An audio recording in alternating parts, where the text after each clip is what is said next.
Kuwa mkono ambao unalima ardhi, mlango wa kulima, kuwa mshindi, kuwa na uhakika sasa, kulea mustakabali wa baadaye. Tufanye kazi pamoja na tukue pamoja, kuimarisha Kenya ni jukumu la Farm Kenya. Well, good afternoon and welcome to the Farm Kenya show. I'm Noah Kipkemboi. When you look at the country that we're in, over 50% of the population faces this issue we call food insecurity. And what do I mean? It is multifaceted situation where we have either you're not getting enough food, that is one, and secondly, you might be getting the food, but is not as nutritious as it should be for that particular individual. Remember, as a country, being quite old as we are, almost 60 years plus, the question is, why do we have parts of our population being food insecure? Why do we have people within the country sleeping hungry because they're not able to afford food or they're not able to get a nutritious and adequate food? That's the bigger conversation on matters food security, and we have to change the narrative. That change of narrative has to come from within us as a country, looking at the policy that we are setting, looking at the practicality solutions that we should do when it comes to production. And today we are about to have a very interesting conversation with Professor Miriam Kinyua, who's actually serving as a professor of plant breeding and biotechnology at the School of Agriculture and Biotechnology at the University of Eldoret. She's also a director at Cereal Growers Association, CGA, so she's in touch with the producers on the ground, understanding their dynamics. She also sits in the research wing because she's done work to impact change when it comes to rolling out varieties that are better, that will make us food secure. And she's also influential enough to set policies and influence what policies come into space so that we make sure that when we're attacking food security, it's multi-pronged and more effective. So we'll be having that conversation with her later on. But right now, when you talk about food, it's all about production. And for you to be able to do proper production, you have to have proper seedlings, okay? This is where it starts. Some of us, we are very ambitious to go into farming. We want to farm, but if you get it wrong at the seed level, then the rest of the works will be impacted. That's why seedling propagation is very important. How you do it, it should be done in a proper manner so that the foundation, the basis, is handled properly. And let's head all the way to City Shamba because they're doing seedling propagation like it's never been done before. Take a look.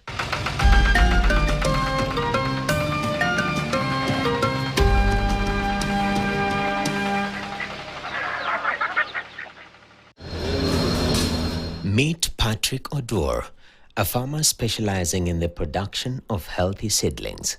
He now introduces himself and shares his journey into seedling propagation. Kwa majina ni Patrick Odur. Karibuni City Shamba. Hapa tunafanya seedling propagation. Seedling propagation plays a vital role in supporting vegetable production by ensuring farmers have access to healthy and strong planting materials. Propagation, tunaweza sema kwa mtu ajui, seedling propagation ni hapa ni mali tunapanda, tunakuza mimea ndogo, yani mmea changa ndio itoka hapa uende upande nje. So hapa ndio tunaanzia. Hapa ni level 1. Ndio utoa hapa mmea upeleke nje, lazima upande seed imee kwanza, ikuwe kubwa ndio uende upande kwa shamba yako. Nafanya kwa greenhouse kwa sababu hapa ikiwa hapa ndani ina grow haraka sana compared to huko nje. Halafu hapa pia hakuna makwekwe itasumbua hizi mimea zangu, hakuna wadudu wataingia hapa. Patrick now explains the types of vegetable seedlings he propagates in his nursery. Hapa hivi nafanya cabbage propagation. Kuna cabbage, kuna capsicum, hoho, pilipili hoho, kuna spinach, kuna cabbage pia bado, kuna celery, kuna spinach bado. Like naweza sema nini zote, all types of veggies zitapatikana hapa. Hapa tunafanya tu veggies peke yake. Ni veggies, naweza sema ni veggies pekee. Hakuna vitu zingine kama mahindi huwezi panda hapa ndani ya greenhouse. Unajua mahindi inataka space. Hapa hatuhitaji space. Unaona venye kunakaa. Proper spacing and adequate land allocation are essential in seedling propagation to ensure healthy growth and easy management of the nursery. Patrick now explains the amount of space needed for successful vegetable seedling production and what he needs to propagate. Hii tray moja inabeba seedlings 442. Hii inabeba 442 seedlings. Soil, naweza sema this is a soilless media. Ukicompare na mchanga ingine, hii huwezi pata haina ugonjwa. Hii ni coconut husk. Unajua coconut ni ile uchafu ya nazi inafanya kusiagwa na machine, inaleta tu hapa, sisi tunaiosha mara 2-3, tutakuirinse, tunaanika, inakauka, then tunakuja kupanda hapa mimea. Mchanga kawaida iko na ugonjwa, mchanga kawaida iko na ugonjwa, hii haina ugonjwa. Hiyo mchanga kawaida bado ina compete na hii mmea kupata maji. Hii coconut haina effect yoyote kwa mmea. Kisha mwaga maji ni hivyo. Ni plant peke yake inapata hiyo maji.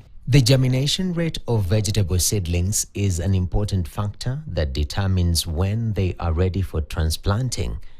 Patrick now explains the key factors that influence how quickly seedlings mature and become ready for the field. Maji ni kidogo, wenye inamwaga ni kidogo sana maji natumia hapa. Like ni kidogo, siwezi sema ni mingi juu ukiweka maji mingi bado hawa seedlings watakatika hapa. Inaitwa dumping off. Kama hapa hivi, hii inaitwa dumping off. Hapa imepewa maji mingi. Unaona ukipea maji mingi itakuja ikatike hapa kwa stem yake hapa. Sasa unaona venye inakaa. Haiwezi survive tena. Iko tu hapo for a time being itakauka. Juu sasa hapa katikati imekauka, maji itapita hivi iende juu, mairudi chini. So like hapa katikati ukiendelea hata umwage maji aje kila siku na mchana, hapa hii mmea itakauka. Juu maji haipiti ikienda mbele huku ama ikirudi kwa stem, mmea inakauka hivyo. Unajua kuna ile inasemanga man is to error. Kuna seeds zingine zinapakiwa but ni mbaya. So zikikuja hapa si tunapanda, unaona zijagerminate. Unaona trace zingine seeds hazigerminate juu seeds zenyewe ni mbaya. Sasa for example, unaona hii nilipanda yote 442 but zenye zimemea ni ngapi? Around 6. Ni 6, si hivyo. Ni 6. Hizi zingine zote zilikufa juu seeds zilikuwa mbaya. Inaweza kuwa seeds ni mbaya ama weather inaweza kuwa mbaya pia. So inaenda hivi inatu-challenge kidogo, inakataa kumea. Alafu ukikosa kupeana maji on time pia, hii tray itakauka, hizo mmea zitamea. Hapa hakuna fertilizer natumia hapa. Hapa natumia maji plain peke yake. Maji haina rutuba yoyote, ni maji tu peke yake. Like any agricultural enterprise, seedling propagation comes with its own set of challenges that can affect quality and output. Patrick now shares some of the difficulties he faces in running his nursery and how they impact his work. Changamoto tunapatana nayo ni hii sasa, kama hii tray venye nimewambia, unapanda unapata mimea zingine hazijamea. Si peke yake, unaona hii haijamea, hii ingine haijamea, kuna zile pale pia hazijamea. So zisipomea hivyo, unaona wewe kama mkulima umeenda hasara. Itabidi tena urudi soko ununue nini zingine, seeds zingine. Juu hakuna venye utatoka hapa uende kwa mtu alikuzia umwambie hazikumea na already ushanunua. Atakwambia mimi si nilishakuzia. Yenye nabaki hiyo ni shida yako huko, pambana na hali yako. He now takes us through the planting process. Process ya kupanda hizi seedlings ni unachukua like coco pit unaosha mara 3. So coco pit unaosha mara 3, unayanika. Unaiosha mara 3, 1 2 3, ukirinse unamaliza unayanika kwa siku 2 ama 3 pia ikauke. Ikishakauka eka kwa gunia ama eka kwa mkebe. Utakuwa unachota hapo, unachanganya, unakuja sasa unaanza kupanda kwa hii tray. Hii tray unafaa uioshe. Before upande unafaa uoshe ndio ikuwe safi. Unajua mmea pia ukipanda kwa kitu chafu hazita survive. Naweza sema sijui aje hapo. Nitasema ni jump ama but ukipanda kwa kitu chafu hapa ndani haiwezi survive. Hazitamea kabisa. So lazima uoshe hii tray ndio weke hiyo coco pit. Udunge weke kila shimo hapa, udungilie shimo alafu uanze kuweka ndani kusoko hiyo seeds hapa ndani. Seed ni moja yenye unaweka kwa shimo moja, lakini sasa before tuweka hapa tunaiweka pale hivyo. Mnaona hapa? Hapa hivi ndio tunaweka baada ya siku 3 hapa hivi na break seed dormancy. Sasa ikishatoa kama shoot, unaona sasa kama hizi zimeka hapo kwa siku 3. So zikishamea hivi ndio tunatoa tunaweka hapa. Utoe huko direct mali ulikuwa unapanda, ukuje uweka hapa hivi. Haita survive, haitamea haraka. Ita take long like a week ndio igerminate. But ikiwa hapa hivi at least inapata joto mingi alafu inashoot haraka. Capsicums takes only 30 to 35 days zinakuwa ready. But if for cabbage ni 3 to 4 weeks zitakuwa ready. Advice naweza mpea, si kitu ngumu kwanza hii project. Ni kitu rahisi tu, bora tuwe ujiamini, uko na capital yako. Tutakitaka kutupata hapa na kuja tu City Shamba. Location Mama Lucy alongside Kangundo Road, Mama Lucy Hospital. Ukiingia hapo utatupata. Noah Kipkemboi, KTN.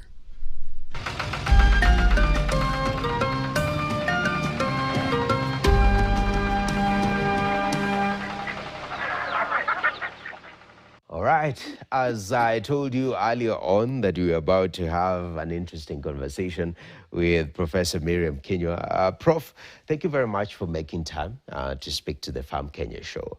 I mean, this conversation about food security as a country, I'm told in his first speech after independence, yeah. Our founding president talked about food security, and today, we are still talking about food security. What is happening? Good question, Noah. As you've rightly said,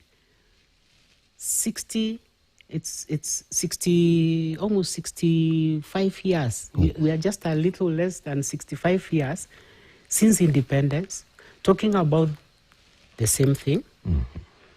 And we as scientists and we as those are the technicians, the technical people, we feel that we shouldn't be talking like that because there is a solution to that dilemma. During my inaugural lecture, I have a book that I've written that it's quite a dilemma. I mean, it's a conflicting status that we are talking about food insecurity, and we have plenty. We have the potential for plenty. Kenya is an agricultural country, and Kenyans are very hardworking. So where the problem comes is what we need to address. And you've rightly said that seed or seedling is the foundation. If you get it wrong with seed, we normally say that 40% of your production is determined already by the seed that you will plant. So if you lose it at the seed level, you've already, it's that you've already lost it. I wouldn't be able to say that it is only one thing that causes food insecurity in Kenya.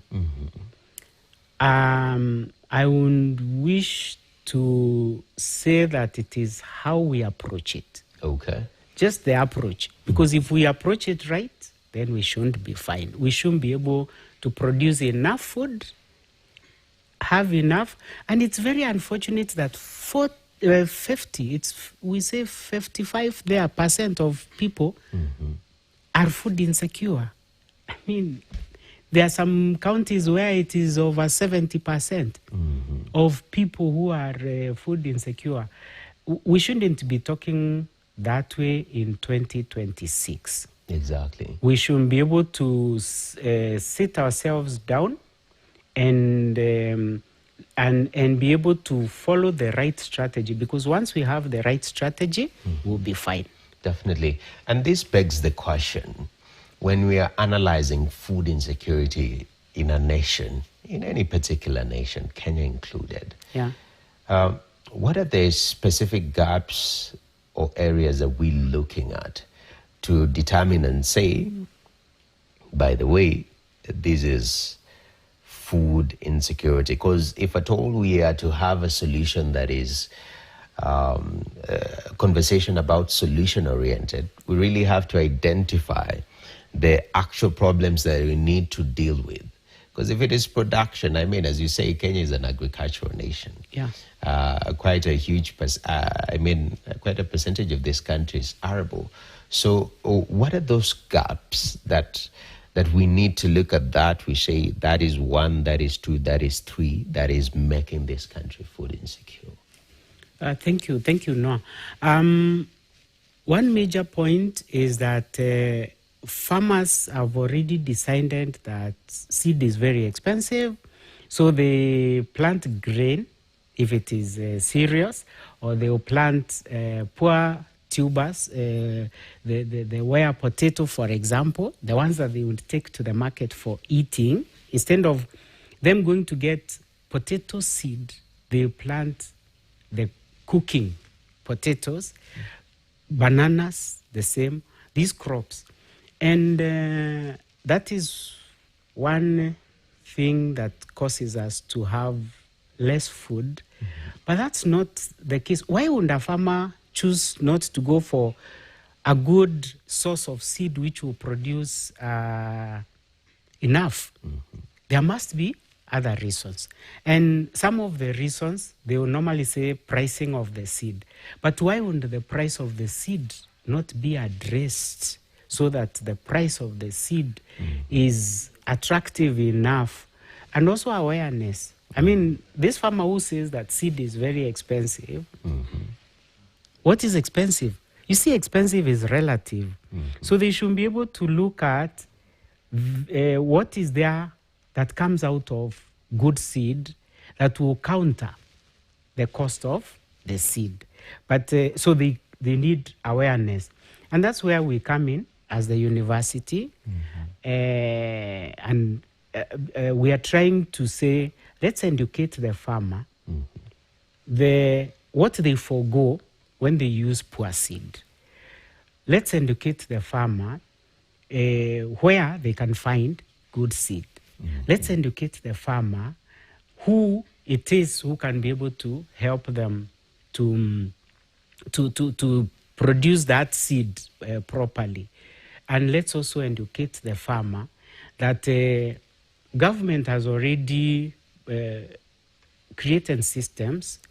So let the farmer get to know these systems and their applicability and how they are able to be helped by the systems which have been created. Because also, you see, even if we have beautiful policy, like you've just introduced, that I am part of those ones who help to develop policy, even if you have such a beautiful piece of direction, which is policy, but it doesn't have the other network, because policy alone in paper cannot stand to guide. It means it's a network of a system. It's a system.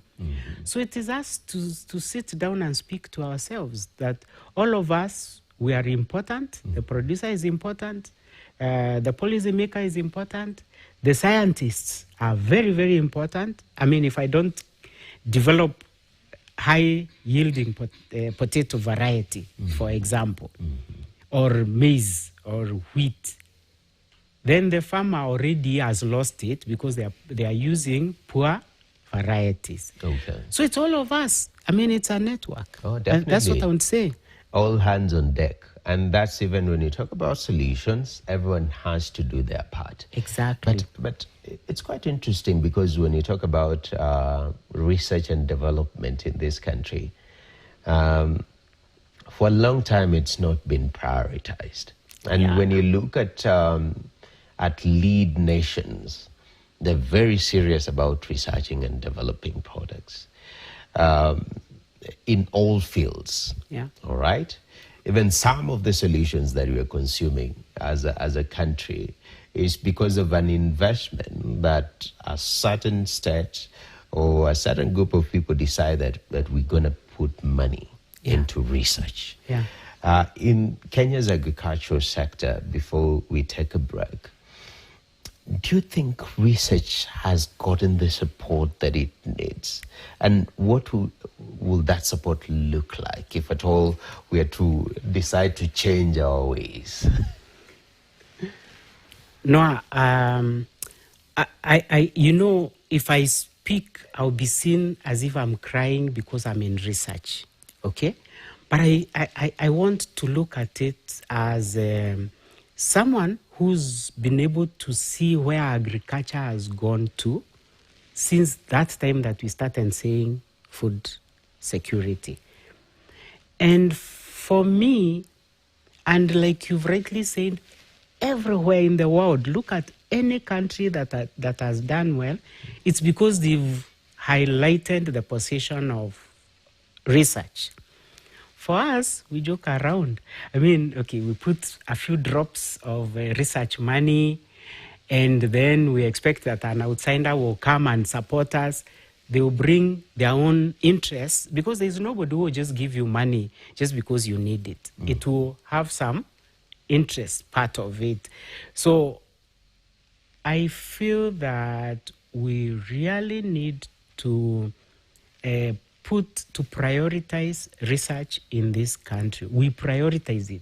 Just like the way when we decide that we want to build a road, then we put the money, we get the people. And even in research, we can't just be singing that we are prioritizing research. Personally, as a researcher, I haven't felt, like the way in a family you feel dad has come with the food, mom is cooking the food, as we're helping. I haven't felt that we have come out seriously to highlight the position of research in this country. We really need to. But a few of us, we struggle on. You get research money from out there. They've already given you the direction they want their money to take.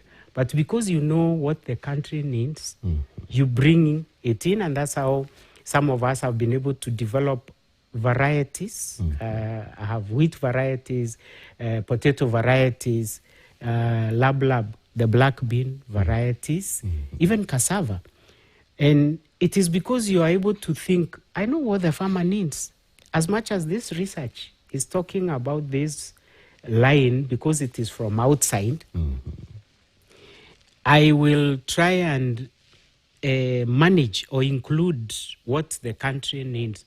But instead of us doing like that, Noah, I feel that it is the country that should be telling me, Miriam, here is money, develop potato varieties that the farmer needs. You get? Yes. So I think we really need to get there. Universities, we have elite minds that are being used by others. Why wouldn't we be able to use them? And as we look at other countries who have developed, we should also learn, how did they develop? What did they do? Because if you allow me, when I visited Singapore, I know that they took their elite scientists wherever they were. Even we were being told they went to America, brought them home. They went wherever they were. They brought them and told them, sit here. India did the same. We interact with them. They got their elite scientists, put them together in a campus, saying, do the work for us. That's what we just need to do. We need to be able to prioritize research and research findings and target them for our needs. And you know, research is not just variety development. Even being able to find out the social aspects is also part of research. And the quality, I mean, there are many pathways of research that we need to prioritize so that we can be able to get the right seed. Then it is produced the right way. Then it is delivered to where it is needed. Okay. Then, you know, it's a chain. Definitely. We really need to, put our money where we speak about. It's one thing to speak about it, but it's another thing to actually dedicate resources. And we want to take a short break, but when we come back, we look at the practicality of solving this food security from a scientific standpoint and also linking it to the ground and the need of farmers. Because if we can't speak the language of the farmer, it becomes very difficult to solve this problem bottom up as it is. So we take a short break. Still more to come with Professor Miriam. Stay tuned.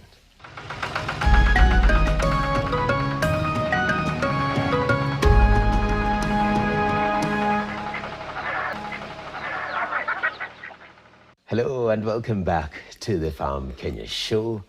Thank you very much for dedicating time to be part and parcel of this important discussion on matters food security. I have Professor Miriam Kinyua, who is actually a professor of plant breeding and biotechnology at the University of Agriculture and Biotechnology, that is School of Agriculture and Biotechnology at the University of Eldoret. And we're talking about the role of research, but overall, it's the issue about solving food insecurity in this particular country. Still, the figures are quite sad. Over 50% of Kenyans are food insecure. What can we do to change that particular narrative?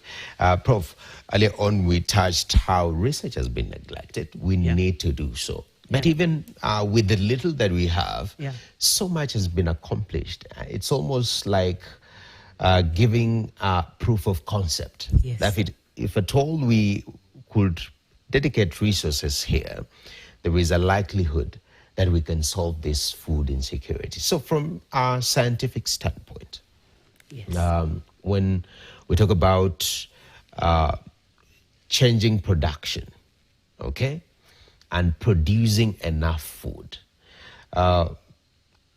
what is the solution that lies therein? And you'll give us examples of the products that some of the varieties that you've rolled out in the market and the impact that we've seen that having, something that was developed by you, rolled out to the market, and the impact. What are we looking at? Yeah, thank you, Noah. I wish to be able to mention the practicability, like you're calling it, of even the already existing scientific products or findings that we already have. At the University of Eldoret, we've been able to come up with wheat varieties that are resistant to disease, because once it's resistant to stem rust, for example, it means that you need to spray less. The farmer doesn't have to spend so much the input part doesn't have to be so high when it comes to protection from the disease. We've come up with potato varieties, and just last season, the farmers were so excited that these potato varieties, Eldo Amani and Eldo Fanaka, when it became very cold, this year it became absolutely cold. So of course, potato blight was late blight was very bad, and they were like, these varieties just stood, and they were not burnt by the disease.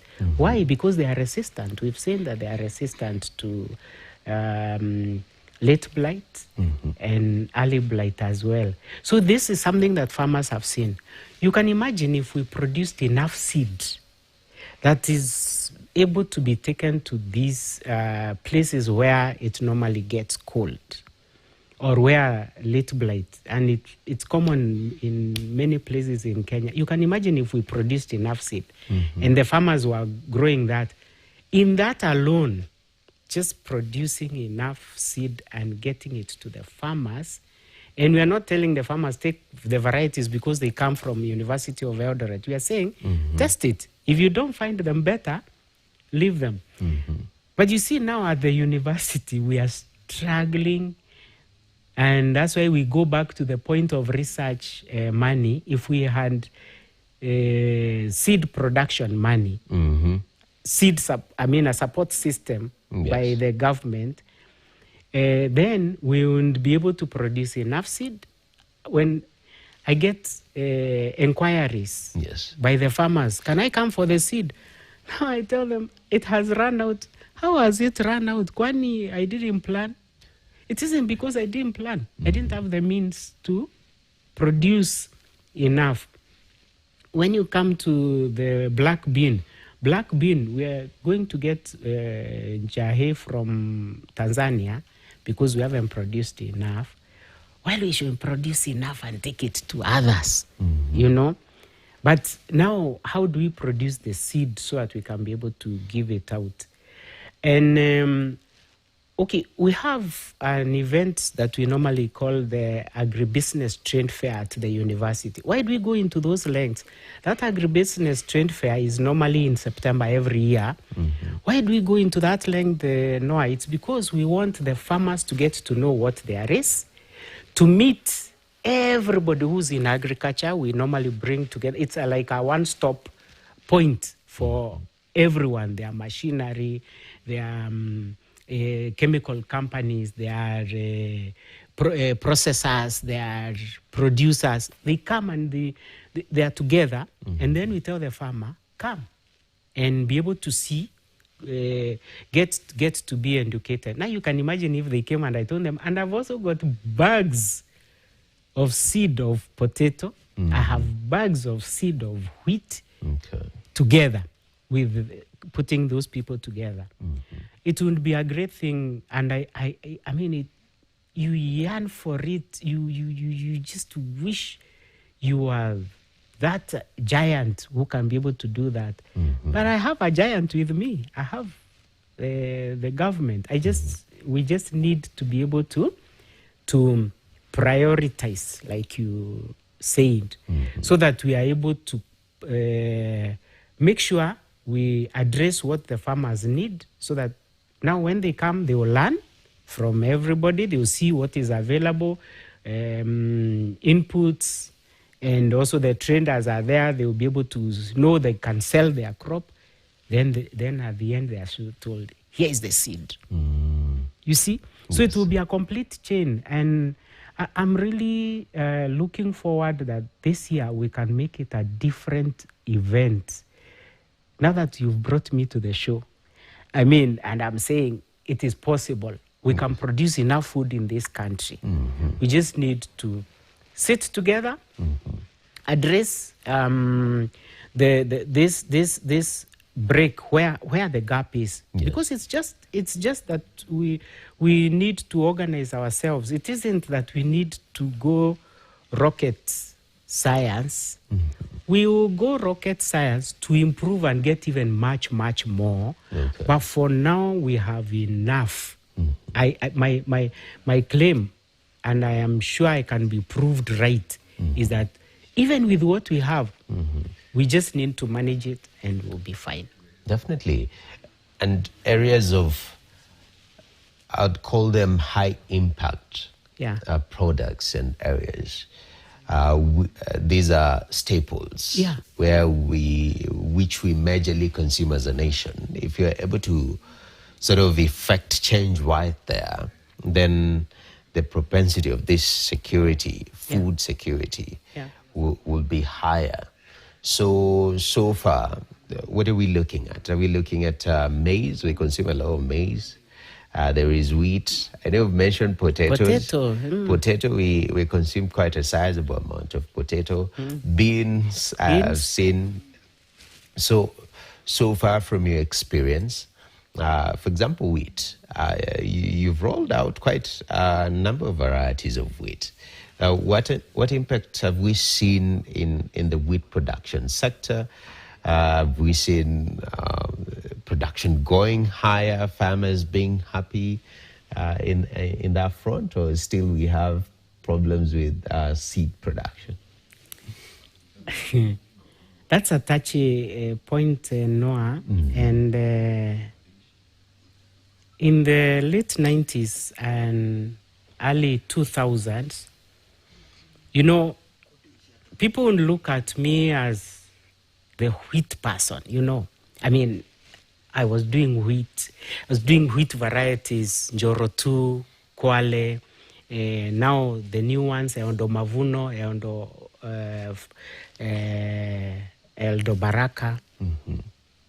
And when I was doing like that, I dreamt of this time that we'll be saying that we are sufficient of wheat. By that time, we were 20 to 30%. There was even a time we got to almost 50% production. And I was like, we are getting there, we're getting there. We as the wheat team would sweat it out, the agronomists to show the right production systems, the economists to show the market and where you can get it, the breeders producing wheat varieties that were international. I mean, people from out were coming to take our germ plasm to use it in their breeding programs because it was elite. Then what happened? Somehow, that we need to look at why we started going down. The other day, I saw we're going to 10% production, Noah. And it's because farmers have decided, even if I grow this wheat, I don't get the price. So why should I grow it? So you find that when they are even preparing the land to grow wheat, they go for another crop which is not so stable. The consumer doesn't know that. They will still continue asking for the bread, for the cakes, for the chapatis. You know chapati in Kenya. So that's the consumer.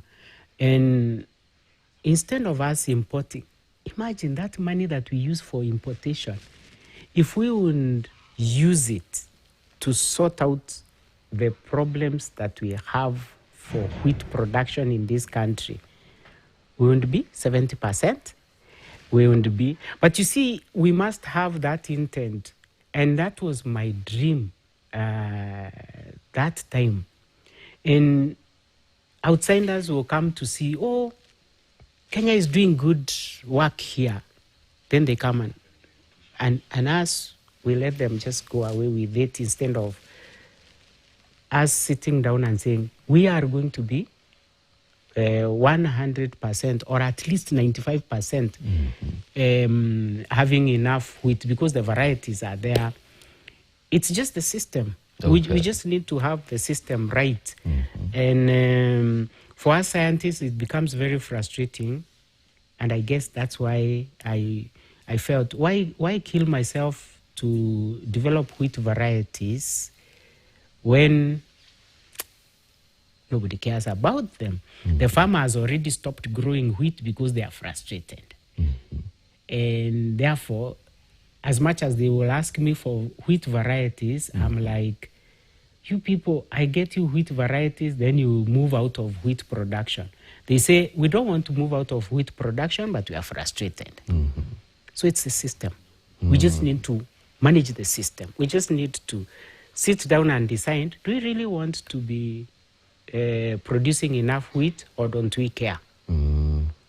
For the potato that I've just mentioned, you see, potato has become the second food crop after maize, now as we talk. You can imagine, and I like that word you've used, propensity.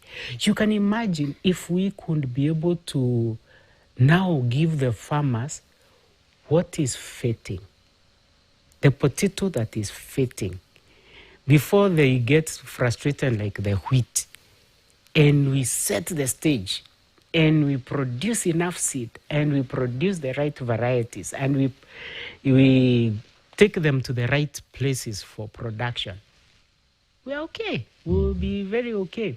And then we come to beans. Beans, the farmers really suffer from bean diseases. Then also the yields, we can make the yields even better. But, you know, the scientist also needs to be drawn into wanting to do it, because they are able to see where it will go to. And that's what we should be able to speak to, that these passionate scientists, these passionate farmers, these passionate traders, because all of us are very passionate. But if a trader comes today and finds the potatoes aren't promised, I didn't grow. Or if they come, they go to Narok and they find the wheat that they expected is not there, they won't come the following season. If they don't come the following season, the farmer will be frustrated and they'll stop growing. So we need to be able to clean up our system and address it right. And that's why I really pray that we could just do that. Definitely. And we'll be it's fine. a systemic issue, and we need some sort of overhaul of the whole system. Yeah, really. And even when we were talking about potatoes earlier on, you know, the way we view food. Because times have really changed. We're exposed to different cuisines these days. I mean, I have friends who eat sushi, and this one, I think it's raw fish or something like that. I'm like, how? Where do you get that strength? But it is where, I mean, that's where we are. When it comes to developing new varieties, we still have those edge-hold, beliefs that this food should look like this. And not like this. Talk to me about that, because you had quite an interesting experience with potatoes. You produce some potatoes, they are different color, and nobody wants to off-take the potatoes, Prof. Yes, imagine. And it was such a shock for me. Just like the way you are saying, you wonder how someone eats raw fish, where do they get the gut? I developed 3 varieties of potato. Eldo Amani is white. Eldo Fanaka is red-skinned. Not inside, just the skin. Inside, it's just like Eldo Fanaka. It's also just like Shangi, because Shangi is the potato of the day. Shangi yields, like if you get 1 ton of Shangi, you will get 2.5 tons of Fanaka, Eldo Fanaka. But it's red-skinned. When I was doing the testing, so that before release, so I gave the farmers and they were excited. This one is yielding more than twice. The red one is yielding more than twice. So I said, sasa si mtachukua hii, you take this one. He said, no. I said, why? Then the farmer told me, I won't have anywhere to sell, because the consumers will not take it because it has a red skin. And I was like, oh my goodness, I could still have released a white-skinned one that is like eldofanaka. But I didn't know it is so bad. I mean, when I come from Eastern, so we've had red potatoes forever from the time I was a small one. So I thought it's... But you see now, that's the consumer. The consumer has decided that they want white skin, and the white skin, the surface, not the inside. Yeah. And so I'm like, if we can't sell my eldofanaka because it is red skin, maybe we need to show the farmers that it isn't the skin, it is the value of the potato, the color inside, because it will make us good chips, to make a mashed potato, it will make roast potato, but it's red skinned. So that's why we need to be able to interact with the farmers, we interact with the consumers, we interact with the traders as well. Yes. So that at the end of the day, as we do our research, we do it well informed, but also so that even them, they can open their mind to see that they might be throwing away something that is good, but it's just that they don't know. They've already formed in their minds. When I came to Rift Valley, because you've said I work in University of Eldoret, with University of Eldoret, I didn't used to eat ugali every day. Actually, we used to eat ugali once a month. Because ugali wasn't our staple food. Our staple food was mokimo. So I would mash, and that was my food. But today, we will eat ugali every day. Every day. Because why? We've been transformed by the environment that we are around. I come visit Noah, I find he's eating ugali. I go visit Jane, I find they're eating ugali. I go visit. Then I also start eating ugali. So that's how we need to influence each other on what is available, but also, even those ones who are presenting it, we present the demand. And that's why I'm really hoping that in this event, the Agribusiness Trade Fair event, we can be able to sit down and maybe have panel discussions where we will tell each other, we'll speak with each other. And I hope in that one, government will also be sitting there, Ministry of Agriculture, Yes.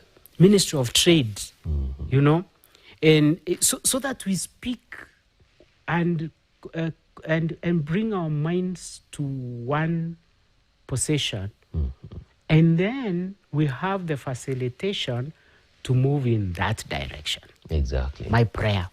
Yeah, definitely. We do politics and we have to balance interests here and there.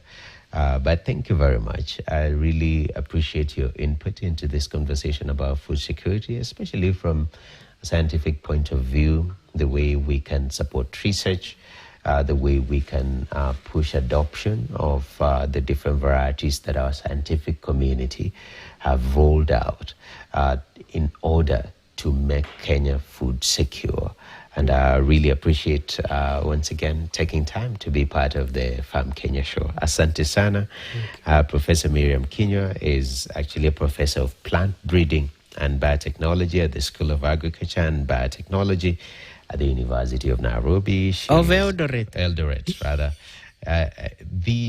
Once I add then Nairobi comes automatically. But thank you very much, the University of Eldoret, and also she is a director at Cereal Growers Association, that is CGA, and she says that it's time to embrace science, research, if at all we are to turn around this conversation about food security in the country. Thank you very much for being part of this conversation.